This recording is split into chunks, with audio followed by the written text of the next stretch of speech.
کس کو بولتے ہیں؟ تو قربانی اس کو بولتے ہیں کہ کسی چیز کو اللہ کی بارگاہ میں پیش کر کے اللہ سے قریب ہوا جائے، اسی چیز کو قربانی بولتے ہیں۔ قربانی کسے کہتے ہیں؟ قربانی کہتے ہیں کہ کسی بھی چیز کو اللہ کی بارگاہ میں پیش کر کے اللہ کے قریب ہویا جائے، اللہ سے قریب ہونے کی کوشش کی جائے، اسی چیز کو قربانی بولتے ہیں۔ آدم علیہ السلام کا جو بیٹا اور بیٹی پہلے دن پیدا ہوتے ہیں، اور اس کے بعد جب دوسرے دن بیٹا اور بیٹی پیدا ہوتے ہیں تو پہلے دن والے لڑکے کا دوسرے دن والی لڑکی کے ساتھ شادی کرا دیتے ہیں، اور اسی طرح سے دوسرے دن والے لڑکے کے ساتھ پہلے دن والی لڑکی جو ہوئی تھی اس کے ساتھ نکاح کرا دیتے تھے۔ حضرت آدم علیہ السلام کے دو بیٹے ہوئے، ایک کا نام حابیل تھا اور ایک کا نام قابیل تھا۔ حابیل کے ساتھ ایک بہن پیدا ہوئی اور قابیل کے ساتھ بھی ایک بہن پیدا ہوئی، لیکن جو قابیل کی بہن تھی وہ بڑی حسین اور خوبصورت تھی، اور جو حابیل کے ساتھ بہن پیدا ہوئی تھی وہ اتنی زیادہ خوبصورت نہ تھی۔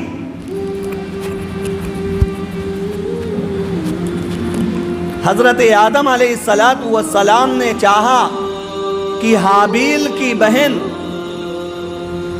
کی شادی قابیل کے ساتھ کرا دی جائے اور قابیل کی بہن کی شادی حابیل کے ساتھ کرا دی جائے، اور اس چیز کو جب لے کر آگے بڑھیں تو حابیل تو تیار تھا، لیکن قابیل یہ کہنے لگا کہ جو میری اپنی سگی بہن ہے میں اس کے ساتھ نکاح کروں گا، کیونکہ میری بہن بہت خوبصورت ہے اور میں خوبصورت لڑکی سے شادی کروں گا، میں حابیل کی بہن کے ساتھ شادی کرنے کے لیے تیار نہیں ہوں۔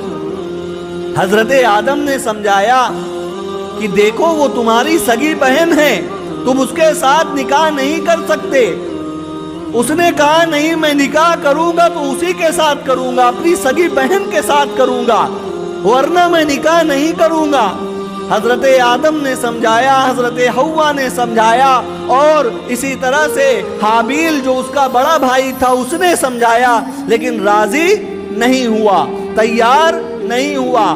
آخر میں اس نے ایک شرط رکھی، اور وہ شرط یہ تھی کہ حابیل اور میں یعنی قابیل دونوں لوگ اللہ کے لیے قربانی پیش کریں گے، اور جس کی قربانی قبول کر لی گئی، جس کی قربانی اللہ کے نزدیک قبول کر لی گئی، وہ سمجھ لیجئے کہ اسی کی بات مانی جائے گی۔ حضرت آدم نے کہا ٹھیک ہے۔ چنانچہ حابیل کا جو بزنس تھا وہ جانوروں کو پالنے کا تھا، لہذا اس نے ایک بہترین بکرا، موٹا تازہ لحیم و شہیم بکرا لیا اور اسے لے کر کے اللہ کے راستے میں قربان کر دیا۔ قابیل کا جو کام تھا وہ کھیتی کیا کرتا تھا، لہذا اس نے اپنی کھیتی سے جو گھٹیا قسم کا غلہ تھا اسے لیا، اسے اللہ کے راستے میں پیش کر دیا۔ اور اس وقت کا ایک سسٹم تھا کہ جب لوگ قربانی پیش کیا کرتے تھے تو آسمان سے ایک آگ آتی تھی اور جس کی قربانی کو جلا دیتی تھی یہ مان لیا جاتا تھا کہ اس کی قربانی اللہ کی بارگاہ میں قبول کر لی گئی۔ لہذا جب دونوں نے اللہ کی بارگاہ میں قربانی پیش کیا، ایک نے اپنے جانور کو پیش کیا، عمدہ ترین جانور کو پیش کیا، لحیم و شہیم جانور کو پیش کیا، اور دوسرے نے گھٹیا قسم کے غلوں کو پیش کیا، تو آسمان سے آگ آئی اور حابیل کی قربانی کو جو اس نے پیش کیا تھا اسے جلا دی، اور یہ ہو گیا کہ حابیل کی قربانی قبول کر لی گئی، لہذا حابیل کی شادی قابیل کی بہن کے ساتھ ہوگی، اور جو قابیل کہہ رہا تھا کہ اپنی اپنی سگی بہن سے شادی کر لیا جائے، ایسا نہیں ہو سکتا۔ لیکن اس وقت اس کے دل و دماغ میں شیطان نے دستک دے رکھی تھی، لہذا قابیل نے کہا کہ اگر میری قربانی قبول نہیں ہوئی اللہ کی بارگاہ میں میری قربانی کو قبول نہیں کیا گیا تو میں یہ کروں گا کہ میں اپنے بھائی حابیل کا قتل کر دوں۔ اور اپنے بھائی حابیل کے پاس پہنچا اور کہنے لگا میں تمہیں قتل کروں گا۔ حابیل نے کہا دیکھ بھائی، اللہ کے نزدیک قربانی ان لوگوں کی قبول ہوتی ہے جو اللہ کو خوش کرنے کے لیے قربانی پیش کرتے ہیں، جو اللہ کو خوش کرنے کے لیے کوئی چیز اللہ کے راستے میں قربان کرتے ہیں، صحیح دل اور صحیح نیت کے ساتھ پیش کرتے ہیں، انہی کی قربانی اللہ کی بارگاہ میں قبول ہوتی ہے۔ تو اللہ تعالی سے ڈرنے والا نہیں تھا، تو نے اپنے دل کے اندر اخلاص اور تقوی کو نہیں رکھا تھا، اس لیے تیری قربانی قبول نہیں ہوئی۔ لیکن اس نے کہا میں تمہیں ہی قتل کر ڈالوں گا، اور جب تمہیں قتل کر دوں گا تو میرا راستہ صاف ہو جائے گا اور میں اپنی بہن سے نکاح کر لوں گا۔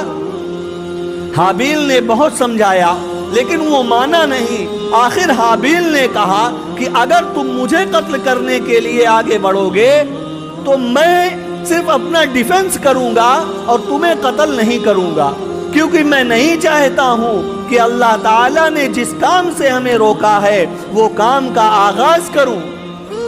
لہذا یہ دونوں الگ ہو گئے، اور اس کے بعد وہ جو قابیل جو چھوٹا بھائی تھا وہ بڑے بھائی کے لیے پلان اور منصوبہ تیار کر رہا تھا کہ کیسے اس کو قتل کیا جائے۔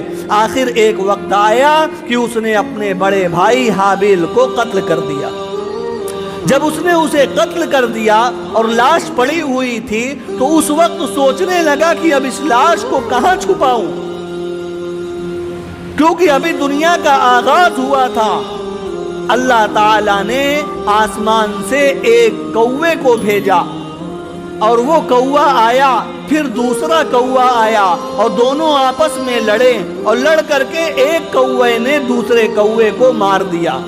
پھر اس کوے نے یہ کیا کہ زمین کو کھودنا شروع کیا، اور زمین جب کھد گئی تو اس نے اس کوے کو پکڑ کر کے اس زمین میں دفنا دیا۔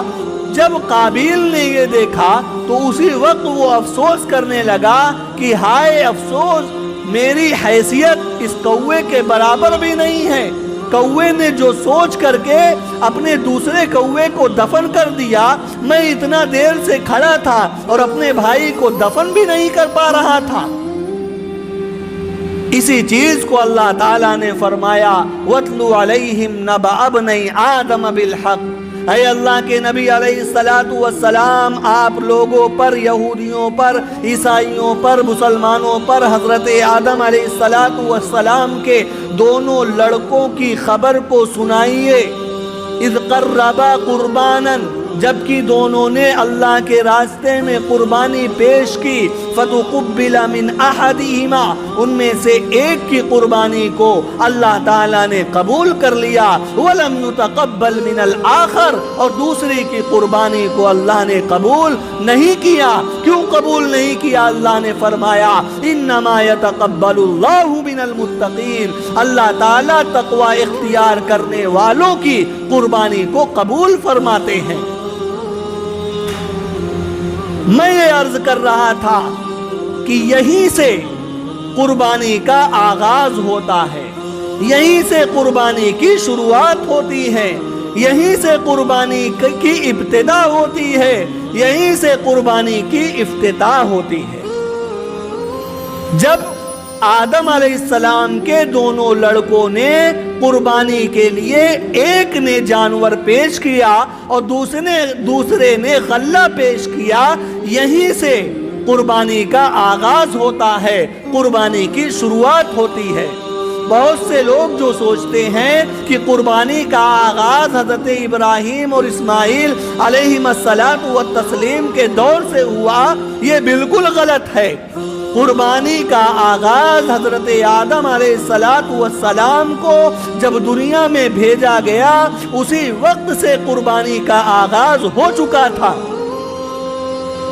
تو ایک سوال کا جواب آپ کو مل گیا ہوگا کہ قربانی کب سے شروع ہوئی، تو اس کا جواب یہ ہے کہ قربانی حضرت آدم علیہ السلام کے دور سے ہی شروع ہو گئی تھی، جبکہ ان کے دونوں لڑکوں میں سے ایک لڑکے نے جانور کو قربان کیا تھا اور دوسرے لڑکے نے اپنے کھیت کے غلے کو قربانی کے واسطے اللہ کی بارگاہ میں پیش کیا تھا۔ اسی وقت سے یہ قربانی کا آغاز ہو چکا تھا۔